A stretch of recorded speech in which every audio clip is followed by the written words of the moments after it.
Welcome to episode 21 of the Talking Fires podcast. I'm your host, Ben Fadden here. Just myself, no Jacob today, coming to you after the Padres lose the series finale against the Cubs. Now they lose 2 out of 3 to the Cubs. They're 1-5 this season against the Cubs. Thankfully, that's the last time the Padres will be seeing the Cubs, at least in the regular season. They could see them in the playoffs. But it was definitely a good start to the series, blowing out the Cubs, O'Grady homering, Machado homering, but then losing the next two, getting smacked in game two, and then losing game three after Darvish started really well. So let's get into all that now. Plus, we have a mailbag segment, and I'll talk a little bit about a guest that's coming on for the series preview on Thursday for that Mets series that starts in New York on Friday night, going up against Jacob deGrom. But starting off first, game one on Monday. Padres won this one 9-4.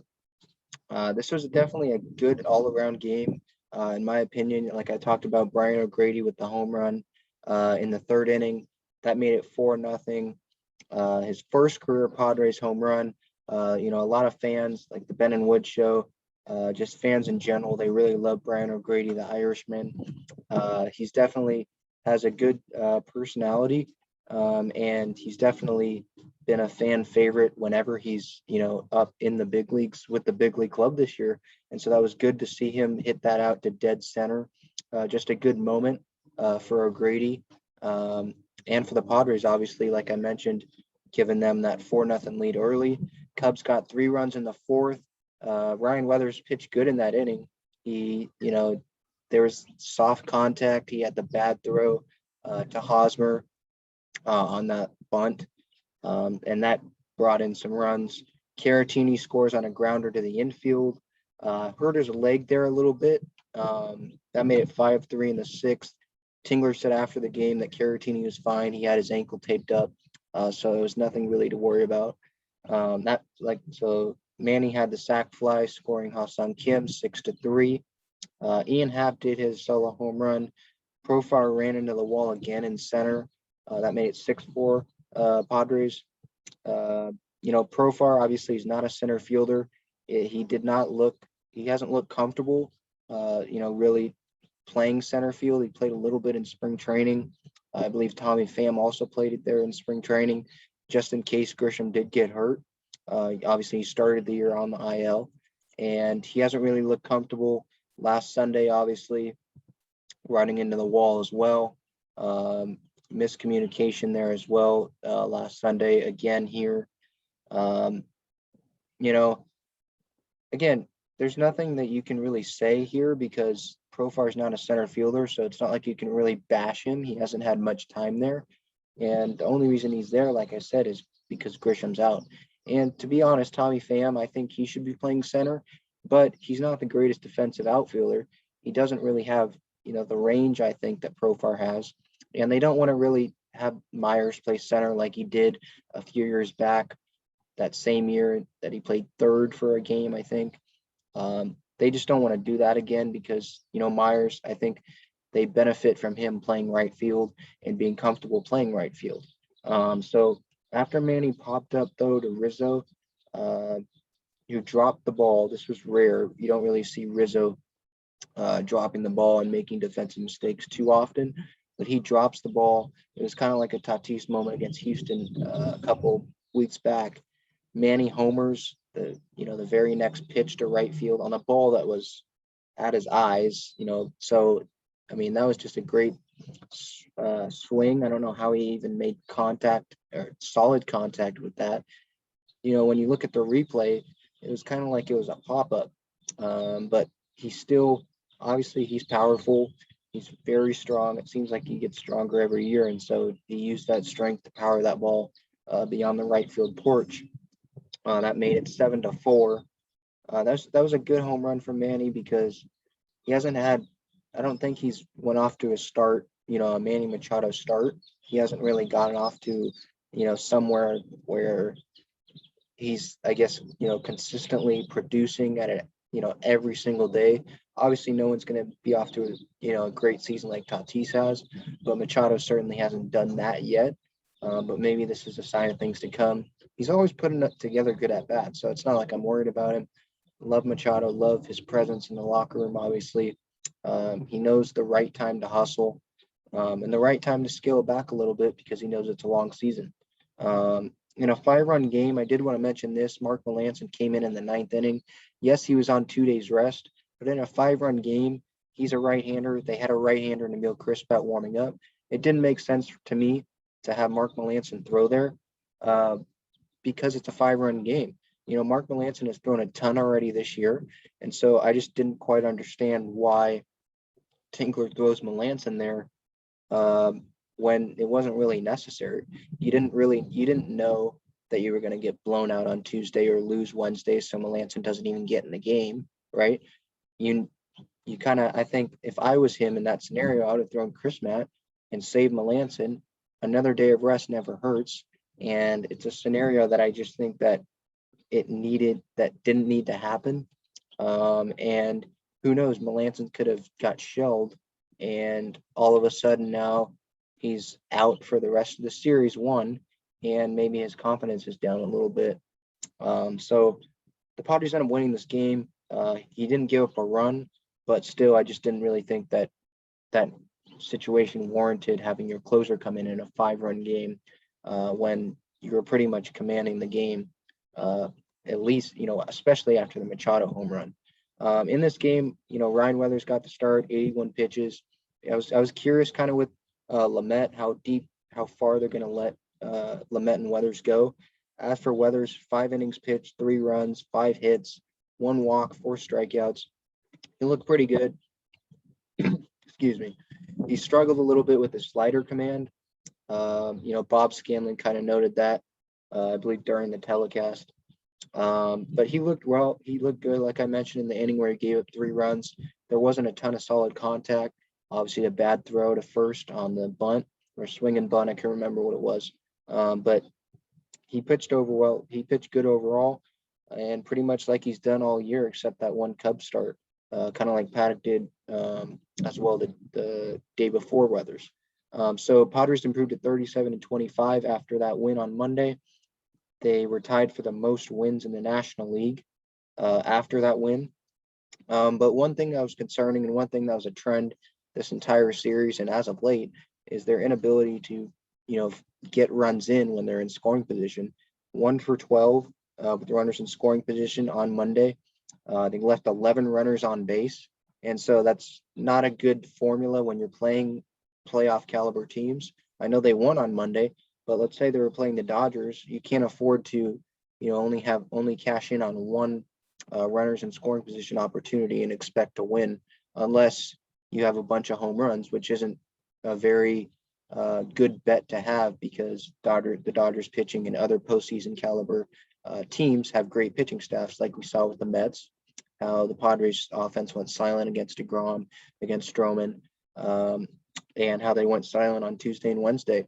Speaking of Tuesday, Padres lose this one. This might have been one of the worst games, or it was one of the worst games of the year. 7-1 loss. Couldn't get anything going offensively. Tingler said pregame that Dinelson Lamet, who started the game, would throw 80 to 85 pitches. That kind of ended up happening too shy of the 80 pitch mark. He goes 78 pitches. He had a no-hitter through 3 1/3, 5+ innings, 4 hits, 3 earned runs, 1 walk, 6 strikeouts. He looked good for 5 innings. And then in that 6th, he couldn't get an out. Back-to-back hits, including the Rizzo single that got past Profar. Again, Profar not comfortable in the outfield, obviously. A ball that he should have just went back on instead of trying to go straight in on.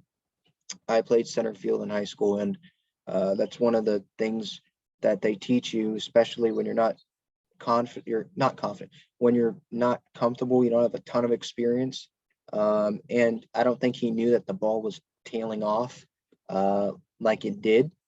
But that's one of those things where you're taught to just be conservative with it. Don't try to go right at it unless you can catch it standing. And obviously that didn't happen. The ball goes to the wall, a couple extra runs score, and Lamet's kicked out of the game. So again, 78 pitches for Lamet. It's a great sign. Mud and Don were talking about this on the broadcast. It seemed like Lamet, this was the first time really this season that he was really, letting it go. It seemed like, at the beginning of the season, especially coming off, when he had to exit in his first start after already being delayed because of slow building up in Peoria, it seemed like Lamet was, he wasn't giving that full 100% effort. It seemed like he was going 80%. It just wasn't really explosive off of the mound. But it's good to see that it is, more explosive. And he finally let it go, and it definitely showed through those first 5 innings. And then obviously the defense didn't help him in the sixth. But a good solid start from him. Contreras homers on the hung slider from Lamet. That was the one hit that he gave up after 3 1/3 of hitless innings. Lamet, like I mentioned, one hit through the 5 innings. That Contreras home run allowed 3 straight hits. Miguel Diaz allows the 2-run home run to Patrick Wisdom, made it 5-0. Patrick Wisdom has absolutely demolished the Padres this year, kind of like Billy McKinney, who was with the Brewers and then the Mets, who we'll see obviously again this coming weekend. Man, he's been absolutely amazing. After that at bat, the homer off Diaz, he was 7 for 17, 4 homers and 6 RBIs off the Padres this year. So it definitely it's a good sight to see Wisdom, get on a plane and get out of here, so the Padres don't have to keep facing him, because he won NL Player of the Week partly because of what he did to the Padres pitching at Wrigley, and he backed it up again this week at Petco. So Rizzo had that 2-run home run, to left center field. He used the opposite field well. This was the Anthony Rizzo game. He obviously loves playing the Padres because this is his time to say, hey, remember when you traded me and kind of didn't give me a big shot because Agon, I believe, is still here.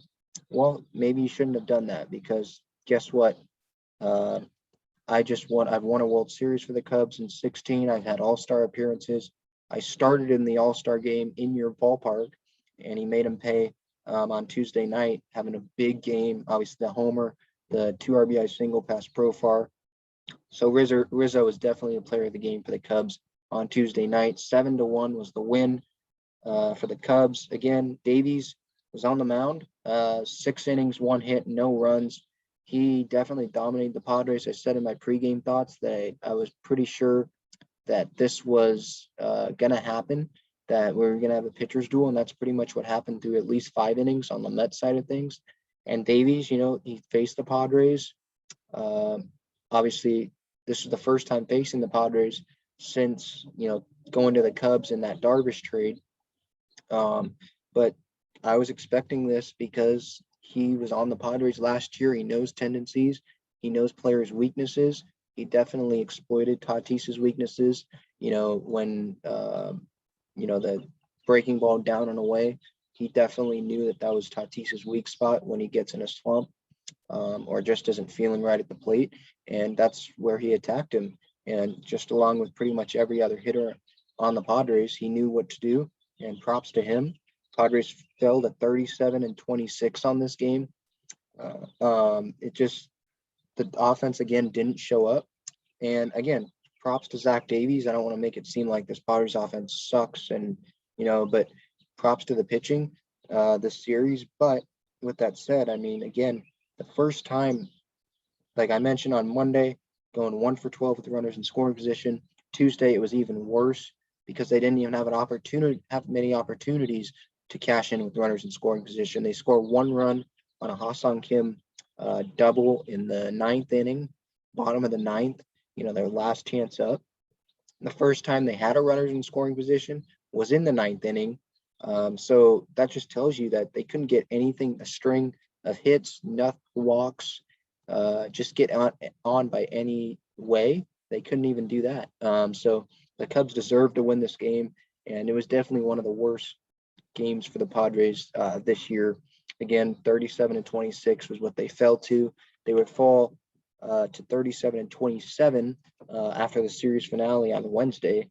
This was Darvish and Arrieta. I thought it was going to be a pretty good pitching matchup. Jake Arrieta obviously isn't the pitcher that he was in 2014 through 2017 with the Cubs.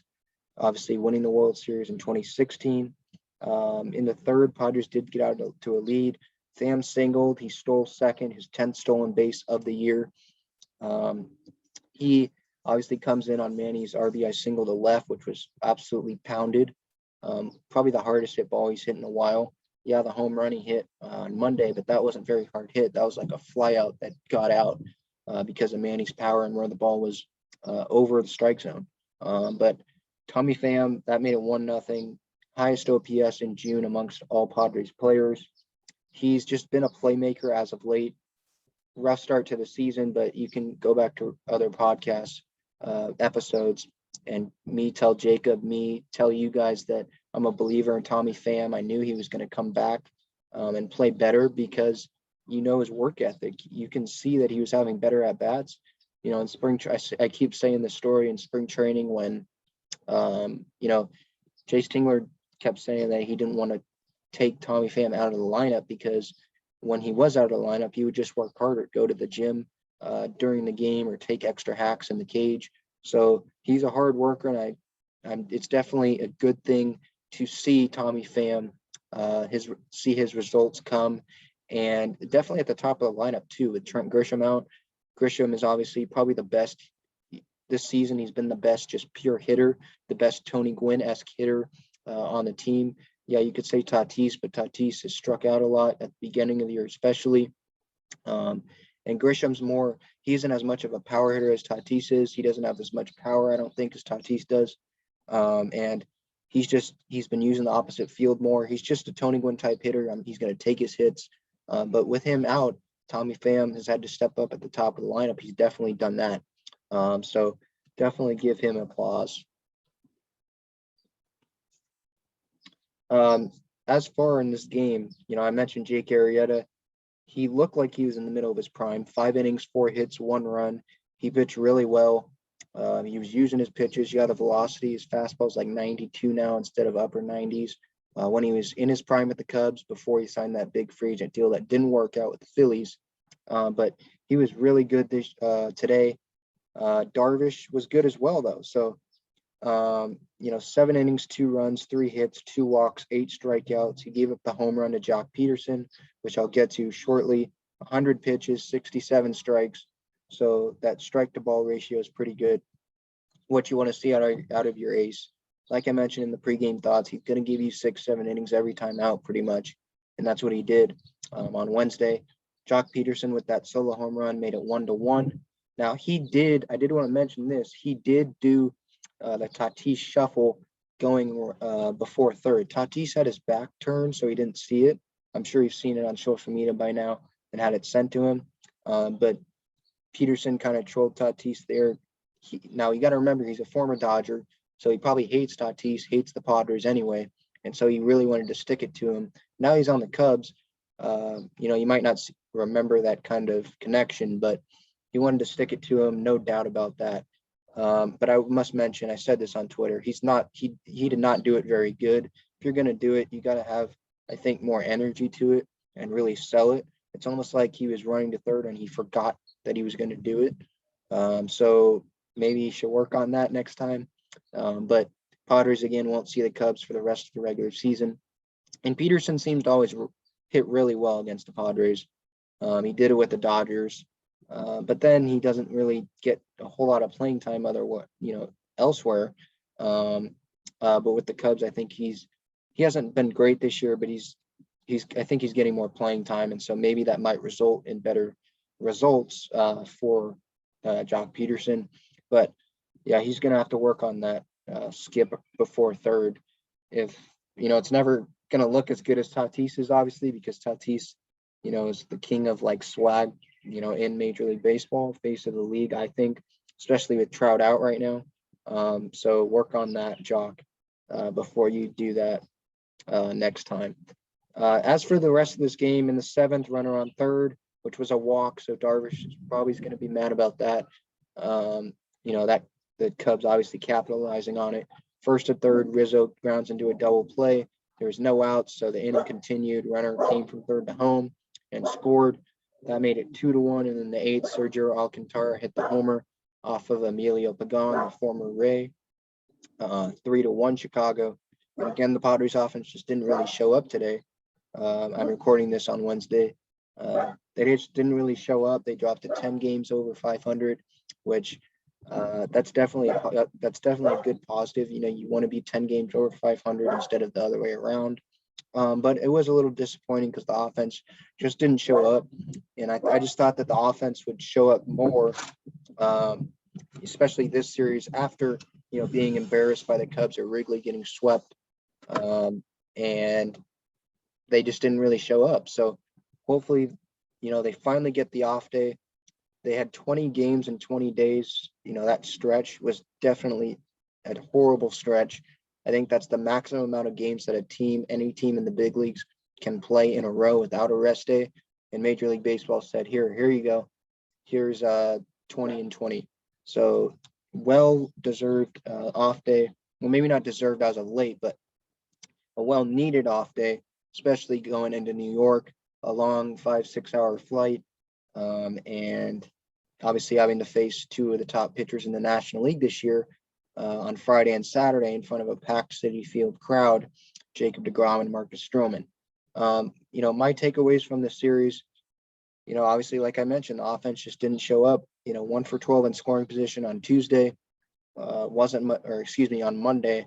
Didn't get a runner in scoring position on Tuesday until the 9th inning, and then you score 1 run against Jake Arrieta, who, is past his prime.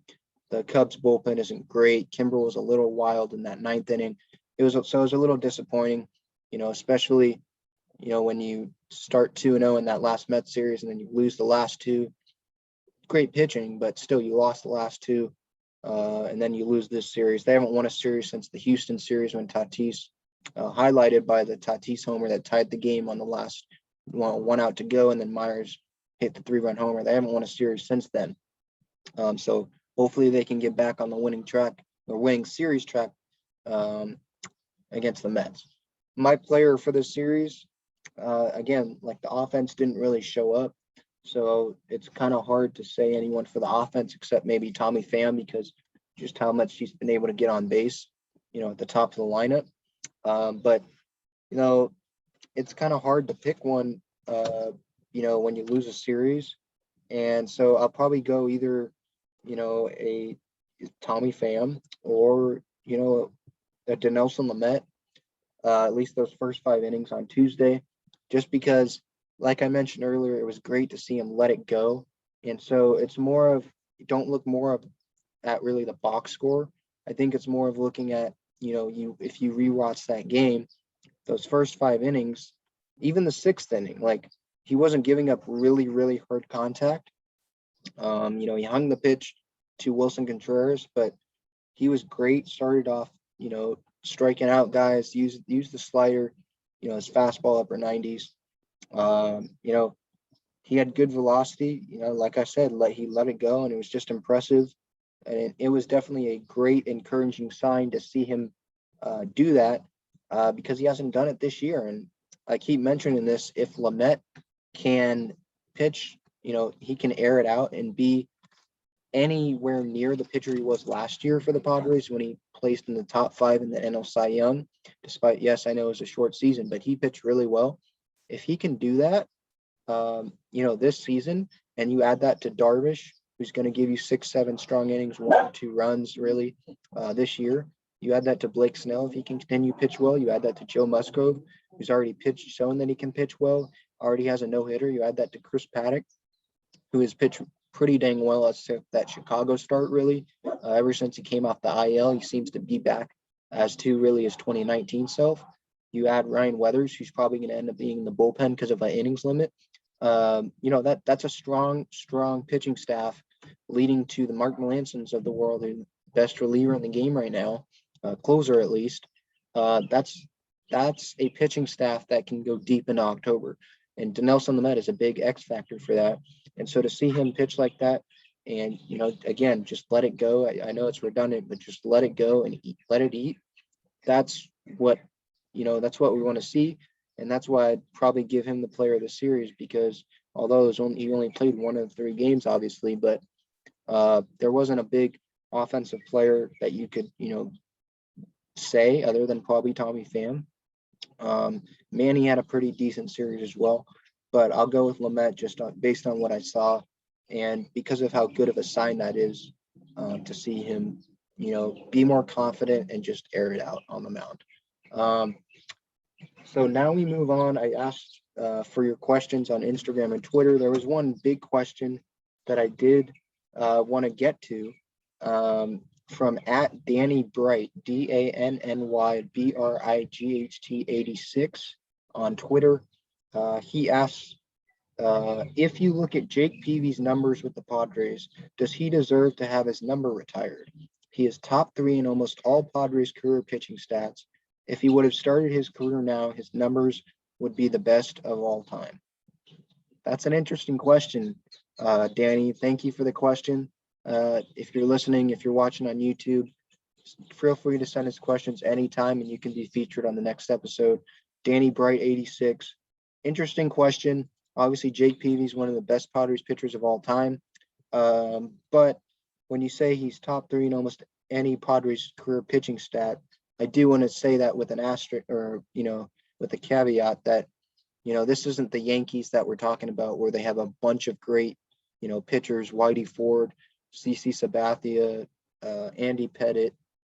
You just go down the line of how many great pitchers, Mike Messina. There aren't a ton of, Hall of Fame caliber, amazing pitchers that the Padres, starting pitchers at least, that the Padres have had.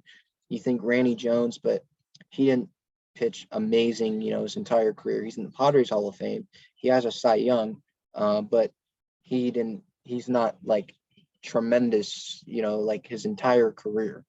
But when you think Padres, you think Kevin Brown, you think Randy Jones, and you think Jake Peavy. And so that's definitely a debate, that you can have. And I think that's a great question because of what he did. I know there's no World Series, obviously, to stand for it, but he pitched really well. 3.29 earned run average with the Padres in his career, 2 All-Star appearances in 05 and 07. He didn't win a Cy Young, but he was close. And when you compare his numbers with Randy Jones that I was talking about, who's in the Padres Hall of Fame, and his numbers retired, number 35, they're very similar. Randy Jones has a career Padre ERA of 3.30. And like I mentioned, Peavy's is at 3.29. So that's literally right up against each other in terms of greatness within a Padre uniform. So I would lean towards yes. And, in terms of that just bulldog mentality, it was so fun watching him pitch. And to be honest, I think that there's another big reason that we need to consider as to why Jake Peavy's number should be retired, because it's not just Jake Peavy's number, it's Joe Musgrove's number now too. He loved Jake Peavy growing up as a Padres season ticket holder like I am. He loves pitching with that bulldog mentality like Peavy had, talking to himself on the mound. And you can see that in Musgrove. He wore 44. He's wearing 44 right now. Obviously, he made history. He'll be remembered in Padres history forever.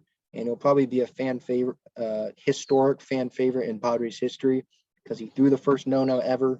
And he's from San Diego, went to Grossmont High School, my rival high school, and pitched really well there, obviously. Gets traded over here. And he's such a good guy.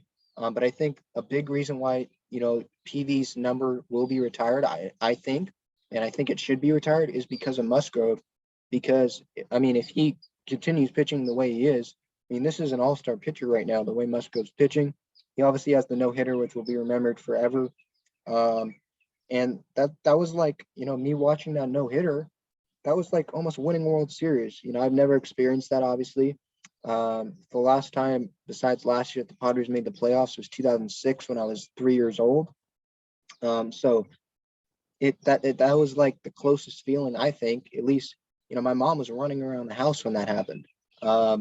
When Musgrove threw the no-no, it was just, that was the closest feeling I had to, winning a World Series or getting, deep into October or winning a pennant or something like that, because it was something that you didn't think was ever going to happen because you knew the team's history.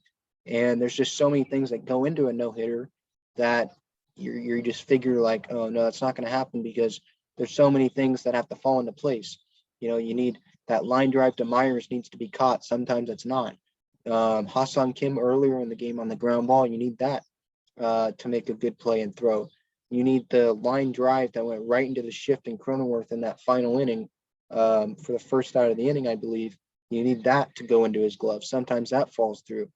And if Fernando Tatis Jr. was playing shortstop that day and Eric Hosmer was playing first, who knows if he even throws the no-hitter because Tatis is in spotty on defense with his arm, and maybe he's casual with it and someone, beats a throw or something.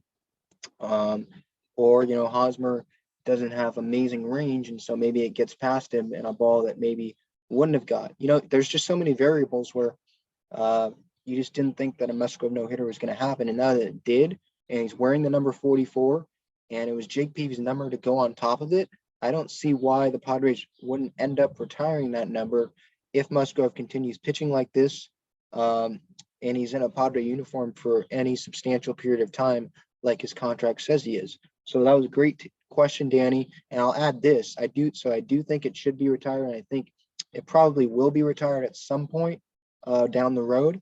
And I think that, to be honest, they should replace 40. They should put 44 up there on the retired numbers, on the top of the press box when you enter in the home plate gate in place of Steve Garvey. I don't think Steve Garvey, with all due respect, I don't think his number should be retired. It was literally because of one play. And while that game 4 homer in the 84 NLCS was great, it was a big, that kept the Padres alive in the series, and they ended up going to the World Series. It didn't result in a World Series win. They obviously get swept by the Tigers in 84. Alan Trammell, Jack Morris, just a great team there. So it's nothing to be ashamed of losing, but when you retire someone's number and it was pretty much based on one moment that didn't even result in a World Series win, and you have another option, I'm not saying that the Padres obviously have the option to retire Peavy's number and Musgrove's number, the 44, and keep Garvey, but in terms of just space and in terms of, in my opinion, I don't think that Garvey's number should be retired more because it was based on one play. The Padres are good again, so hopefully, knock on wood, that they go deep into the playoffs, and I think that memory of Garvey's homer will kind of not be as important anymore because the Padres, get deep in October and start winning, win something. But Garvey was known more as a Los Angeles Dodger. It's as simple as that. He barely goes. I don't even think I see him in San Diego really anymore. He goes to a bunch of Dodger games now. He just doesn't seem, that he's all in on San Diego like Randy Jones is, like Trevor Hoffman is. He's more known as a Dodger, and the 44, in my opinion, deserves to be retired. And if there's one that you have to replace, it's Garvey. And that's, I think, all the other numbers, Winfield, Gwynn, Hoffman, Jones, those are all numbers that deserve to be retired. Those are definitely people that are known as career Padres, really. Yankee fans might say Winfield, but he's in the Hall of Fame as a Padre, the first Padre Hall of Famer inducted ever. So, and in terms of guys numbers that deserve to be retired, I don't know how 44 isn't a number that's at the very top of the list. Because Jake Peavy was the best pitcher in a Padre uniform. Obviously, starting pitcher, not considering Hoffy, but he was the best starting pitcher in a Padre uniform for a very long period of time. And Musgrove obviously making history with the no-no. There's no doubt that the 44 needs to be retired and should be retired in the future. So thank you again, Danny Bright 86 for the question. Again, if you have any more questions, just send them along. And last thing before I get going here, tomorrow, which is Thursday, I will be having on a special guest for the podcast. He is a New York sports radio host, WFAN, the radio station, Mad Dog, and Mike Francesa that pretty much invented sports radio. He's going to be on to preview the Mets Padres series. He's super passionate about the Mets. He's super passionate about his team like I am about the Padres. So I think it's going to be a great discussion.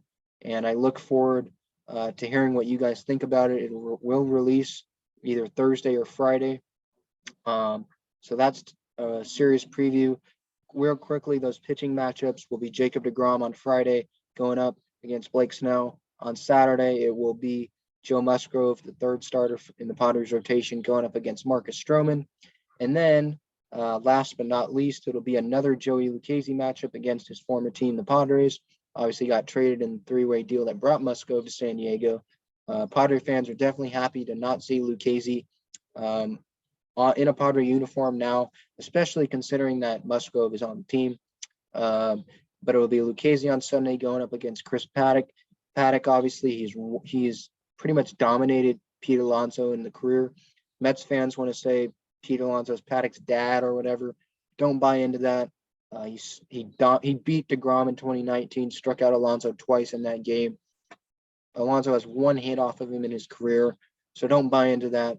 I expect Paddock to pitch well. I expect all three guys to pitch well. At least in terms of Snell, if Snell can use his fastball consistently like he did against the Mets. And, if he loses on Friday, it's to Jacob deGrom. So I think this is the start where he should have the exact same approach as he did on Friday and see if the Mets can have more success off of him. You're not expected to win that game on Friday against the best pitcher on the planet. So go in there, be aggressive with the fastball. If you lose, you lose. And like I was talking about with Jacob on, I believe, the last podcast episode 19, the one that we last did together, Blake Snell, I think he needs to, if he fails, being consistent, aggressive with the fastball, okay, then at least that plan might not work every time out. But if you don't consistently, use that fastball as your dominant pitch, then how are you going to know if maybe, you're missing out on getting back to being that Cy Young caliber pitcher because you didn't try it. So look for that out of Snell on Friday. Saturday, I expect the Padres to have a very good shot of winning games 2 and 3 of the series. Obviously, don't expect them to win Friday because it's deGrom Day. Pretty much a sold out, almost full capacity Citi Field. That place is going to be rocking. I'll talk more on the series preview tomorrow with Evan Roberts, the WFAN host. But other than that, stay tuned to the social media channels. Thank you very much for hanging in and listening and watching on YouTube. Remember, you can subscribe to the podcast, Apple Podcasts, Spotify, pretty much everywhere. Subscribe to the YouTube channel at Talking Friars. And if you ever have any questions that you want to answer on the podcast, just let me know. Let Jacob know, or just message us on the Talking Friars accounts, and we'll definitely answer those questions. Other than that, though, thank you very much for listening to episode 21 of the Talking Friars podcast. And we will talk to you, or I will talk to you on the next episode 22, for the Padres Mets series preview. Until then, Ben Fadden here. Let's go Padres.